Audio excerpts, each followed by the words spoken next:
जो बैठे हैं अनुज पटेल जी के दिन में लगे चोर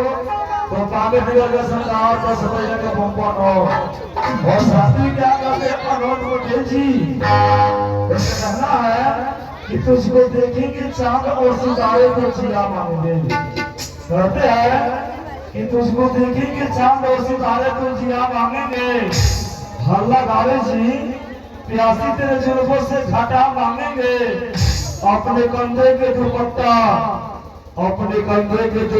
ना सकने देना वरना बुद्धि की जमाने की दुआ मांगेंगे।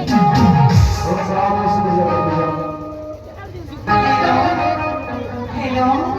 मेरा कहना है अनुज पटेल जी मेरा कहना है कि बोतल में शराब पटेल जी मेरा कहना है कि बोतल में शराब जरा हिला कर तो देखिए बोतल में है शराब जरा हिला कर तो देखिए जब मुझसे है प्यार तो जरा आंख मार कर तो देखिए इस राजी को